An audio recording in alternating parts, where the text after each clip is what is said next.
Hey YouTube, what is up? It's British Kale here. Um, yeah, so I kind of want to talk about a couple of things with you guys. Um, I made a video not too long ago, and it was on the Barrows run from previously, and I am on high detail right now. So it wasn't really laggy before, but it was doing pretty good. I got to admit, it was doing pretty good. What I've been meaning to talk about is Zerker peers. The I was wondering because my brother asked me, and he plays RuneScape too. He goes, dude, should I be a Zuka peer or should I be a turmoil peer? And I was like, oh well, you know, it all depends on what you rather. Actually, I'm not gonna elk because I don't like to be multitasking.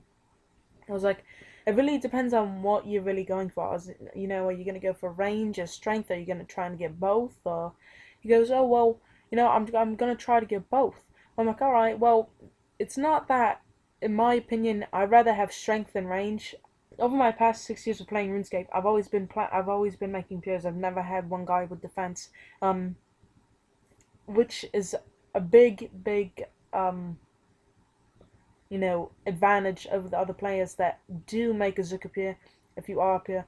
And because your combat level's higher, and since your combat level's higher, those combat levels came from the defense. You know what I'm saying? So the defense levels turned into your combat level. You know what I'm saying? So say if you're like a level 50, you got 45, 40 death.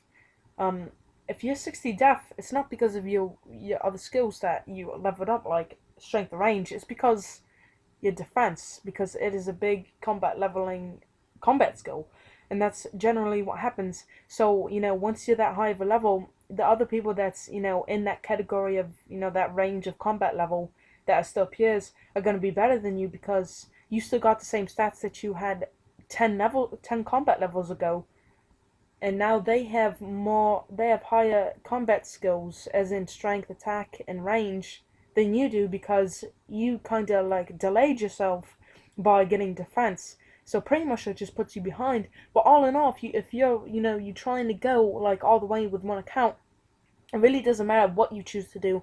You can get defense as your first combat skill. Really doesn't matter, just because um you, all in all, when you max out, you're still going to be 138, so it really doesn't matter. But for me, in my personal opinion, I think that starting off as a peer and maybe even just getting 40 defense is okay, because it is harder. Like, you're going to be questing a lot. Let's just face the matter of the fact. It's You're going to be questing a lot. So it is nice to have prayer and death, because there is a lot of monsters you got to defeat in the quests towards the end and stuff like that. Like DT, stuff like that. It's a pain in the ass if you're up here. You gotta look at all the hotspot or sorry, I had to clear my throat there. You have to look up all you know, the camping spots for everything. Everything's a little bit more challenging for up here, but at the same time, you still will hit higher than the people like Zerker peers and Turmoil peers. And on the other hand, there is Soul Wars. And I do have a friend that he's Soul Wars prod. His name is Criminology. You can look him up. It is regularly how you just spell criminology, except for the G is a Q. He is a level, I think, 68, and he has 99 STR and 99 range. I think almost 99 range, probably like 97, 98 right now. And he's got I think 50 attack it is, and no death. But he has some good mage too. But like, that's incredible, you know what I'm saying? Because I think close to when you're maxed out as a peer, without death, I think it's your level 84. I'm pretty sure. But Soul Wars does help out in certain things. If I were to Soul Wars, I really don't. It doesn't really matter to me if I Soul Wars or not, because um, it's kind of like a waste of time to me. I mean, 20 minutes per game, you're not always going to get 3 zills. And Soul Wars isn't really as popular as it was before the bot nuke, because there was always clans and like that. I remember all the time I used to go Soul Warsing on my old accounts. Um, but it is a big reward in the end if you do go Soul Warsing a lot. But back to what I was saying. I told him, I was like, well, if you're trying to make money, I think I would go with the pure if you want to make okay, and because he made a lot of peers just like me, and he really wants to make a Zerker peer. So I was like, dude, I'd stick with the peer because it's more challenging, but he's still gonna hit higher than everyone else. It's pretty much what he did is a while back, and pretty much what he did is that he made a peer, and towards the end he got death, and I was kind of thinking to myself, well, what's the point of that? Because um another reason is that appear is easy to do because you have such high stats when you know you go on PKing, and I think PKing is a big part of RuneScape. It's most people play RuneScape, and I was like, well, considering that Death is an easy skill to level, I think Fear is the smartest way to go. But on the other hand, you might get raped. You know what I'm saying? As far as questing, um, I think if you make a peer, now I'm thinking that you should definitely have skills before you start to get into combat skills. I would go on a big skilling streak, at least get a 99, make a lot of money before you start wasting the money on combat skills, because it is more expensive than a Zerker in my opinion, because you will be spending a lot on food if you be king, because you will be eating like a whore. You know what I'm saying? But all in all, if you make an account, that you really are gonna stick to, and you want to get major levels with it, it really doesn't matter because everyone's just gonna max out. Um, and summoning's a big difference too, because summoning, everything's about combat level. Um, if you there's combat calculators you can look up on runehq.com. You can look up on Google, any random one will pop up, and it pretty much just gives you the info on. You pretty much just type in your prediction on what your skills, or you go to that skill when you type it in, say your 80 strength and you want to get 90. It'll tell you what combat level you will have after the result of 90 strength.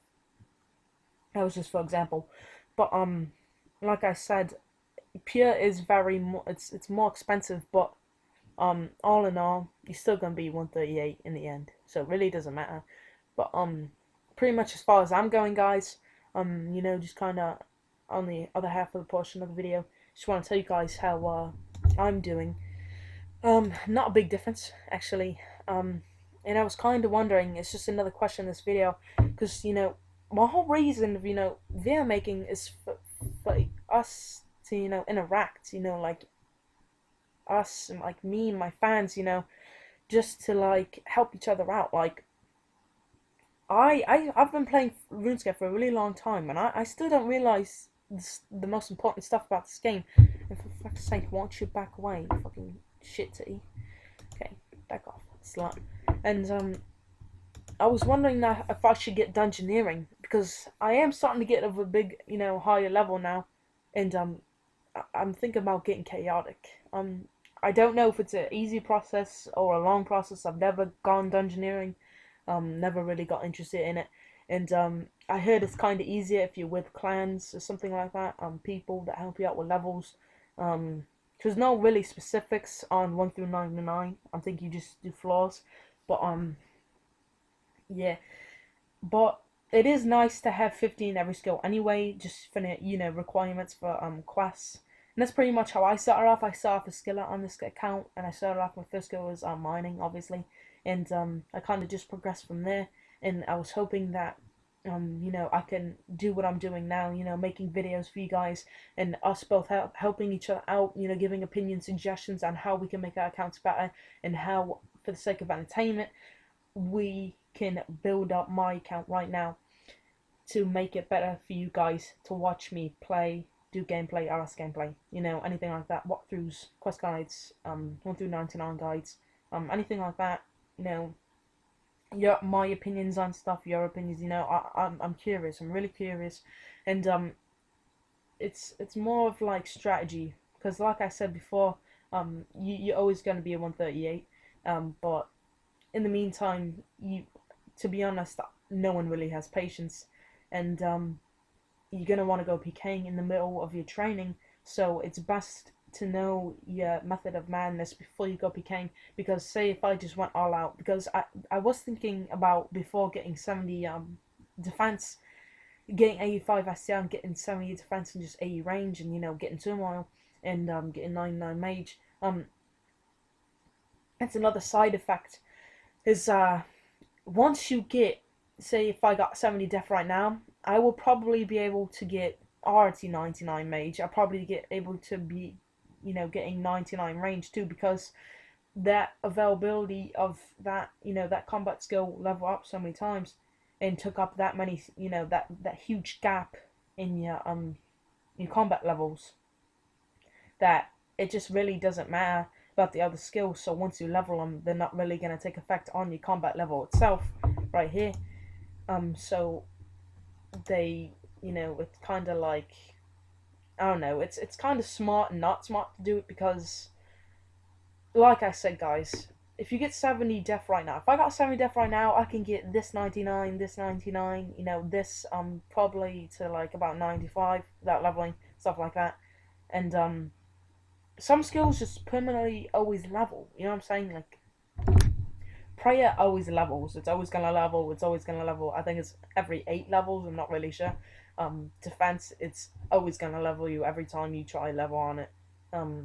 Usually on every other level, every 2, I'm not really sure. Because if I try to level defense again, it's always gonna level. Attack is always gonna level you. Hit points is definitely always gonna level you, and that's another thing that can mess up your peer is hit points. It's not really good. And summoning, it's kind of different. For real, in all reality, people that are 138, they're not really 138s. The 126s, they're only 138s because they have that summoning that boosts the combat level. It's kind of like defense, if, as in, European. I actually met one guy on Runescape that is, he said he's an attack peer. I did quotations with my fingers because it's kind of like no one's ever heard of that. Have you ever heard of attack peer? I'm sure you haven't. And I was like, bro, because he's wearing Dorox and a whip. I'm like, oh, bro, because at that time I was still kind of stuck on, should I get 70 def or what? And I was like, yo, bro, what's your STR level, man? And he starts to fuck with me a little bit. He's like, oh yeah, 9999. I'm like, come on, bro, legit. He goes, 16. And I think literally, I just fucking shit in my pants right there. I was like, son, you have 16 STR? I was like, QC it, bro, QC it. So he QC'd it, and I was like, dang, son, you know what? I think you need to go snowboarding, son. And I was like, so, why do you have a 16 STR, man? And he was a level 88, and that's 4 levels higher than me. And he goes, well, I'm an attack peer. And so apparently he has really high def and attack and low STR. That is still a big benefit because you're not going to level off of the STR, but still it's going to be a pain in the ass leveling STR the whole time, because you're going to hit like shit with all your attack weapons, even though you say he got 99 attack and 99 def before he even got strength up. Still going to be a pain in the ass, because even if he were to use an AGS or a whip to train, he would still be a pain in the ass. He'd be hitting like 10s, and with the HP update like 100s. So pretty much either way he's fucked until he spends a lot of time and takes out time in his day to actually sit there and level. And a lot of people are very lazy. It also depends on if you're free to play or pay to play. Some people are based on free to play skills, so you're more of like a free to play player. That's pretty much how my account was until I turned into a member. Actually, when I started making this account, my first skill that I trained was STR. My brother's like, come on man, you gotta start off training range. I'm like, nah man, I'm gonna go classic. I'm gonna start training STR first. And I was like, okay, so it's gonna be a pain in the ass. So pretty much we gotta overcome, my range has to overcome my STR, because I'm gonna be shit in members world. So pretty much what I did is I got 75 STR and I was 75 range, and I got stuck at 65 STR. I'm like, shit, son. Now I realize I gotta get fucking 80 STR, and my STR has to be higher than that, than my range. So pretty much just what I realized, and yeah, it's pretty much about it. So I'll pretty much see you guys later. Peace.